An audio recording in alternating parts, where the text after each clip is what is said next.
yourself to our viewers? Sure. My name is Ankur Verma and I work as Analog Field Applications Engineer for Texas Instruments.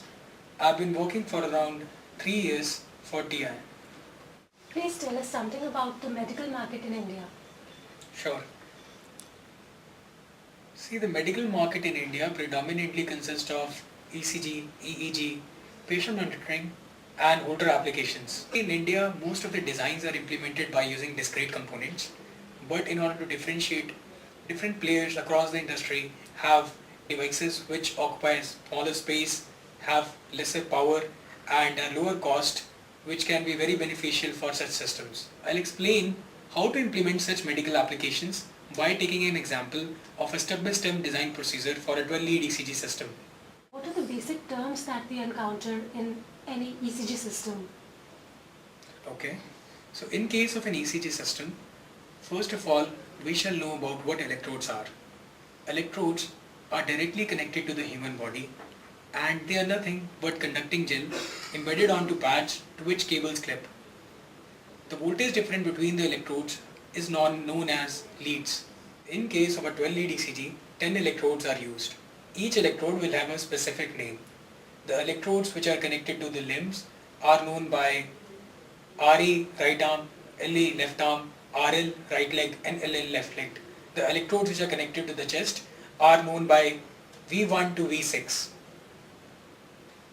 What are the different ECG standards? Okay, so as we learnt, leads are the voltage differences between the electrodes. Depending upon how many leads are computed, we can have different ECG standards.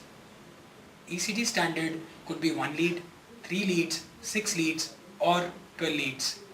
Each lead configuration will require a certain number of electrodes. So how do we go from electrodes to leads? Sure. So leads are derived from the electrodes and the standard limb leads are referred to by lead 1, lead 2 and lead 3. These leads are computed by the difference between the electrode potential. Lead 1 is the difference between LA and RA, left arm and the right arm. Lead 2 is the difference between left leg and the right arm. Lead 3 is the difference between left leg and the left arm electrode. Leads AVR, AVL and AVF are known as augmented limb leads. These leads are again derived from the lead 1, lead 2 and lead 3. They appear to be the same, but they are very significant because they give us information from different view of the heart. These leads are computed in the manner described. Now the last 6 leads, they are computed by the voltage difference between the electrode placed on the chest and a term known as Wilson chest terminal. Wilson chest terminal is computed by the average of LA, RA and LL, the left arm, the right arm and the left leg electrode. What are the main components of an ECG system? So as I just told you, the leads are derived from the electrodes in a very simple manner. And by using these equations, we can implement this system by commonly available amplifiers, ADCs, RLD amplifier, oscillator and references. But in order to differentiate in current market scenario, there are different solutions available in the market which can achieve significant advantages. Could you tell us something about the other solutions available in the market?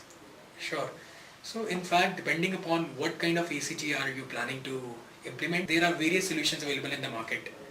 For example, ADS1298 is a 24-bit system which has low noise amplifiers, 24-bit sigma delta ADCs, RLD amplifier and various other components to implement your circuitry.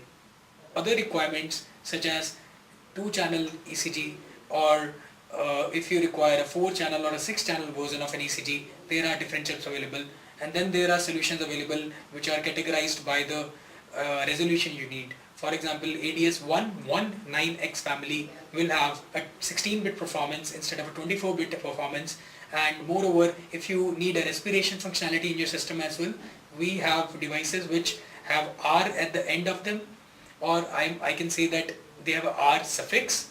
By R it means they have respiration impedance circuitry implemented in them, so you can just straight away use the blocks present in those devices to implement the respiration systems.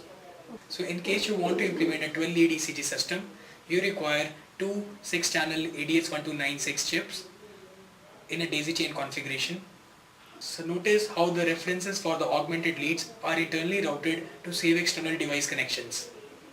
The internally derived WCD is routed to the second device V's electrode inputs for use as reference for the V1 through V6 leads. So why are you using this delta sigma ADC? See, by using high resolution delta sigma ADCs, we can preserve the noise level at the input and achieve better flexibility in the digital post processing. One more advantage is we just need an input signal gain of 4 to 5x. So with these advantages, the second gain stage typically used in an ECG system can be removed, resulting in significant savings in cost as well as power. So can you show us some of the demo boards or reference designs offered by TI? Sure. So in order to implement this system, we have ADS1298 evaluation board available along with the documentation, which you can directly hook up to your computer and analyze the signals. ADS1298 is a 24-bit system and it achieves noise performance of less than 5 microvolt peak to peak. In case you are looking forward to implement lower channel versions, we do have demo boards available for that too. ADS1291, ADS1292, ADS119X family you can use in your system for Holter applications or for lower lead versions. So do we have a mechanism where we can get in touch with you? Yeah, definitely. We have a very large presence across the entire India. In case you have any questions and need further information on anything, you can get in touch with the TI Product Information Center at the below number and somebody will get in touch with you shortly. Thank you.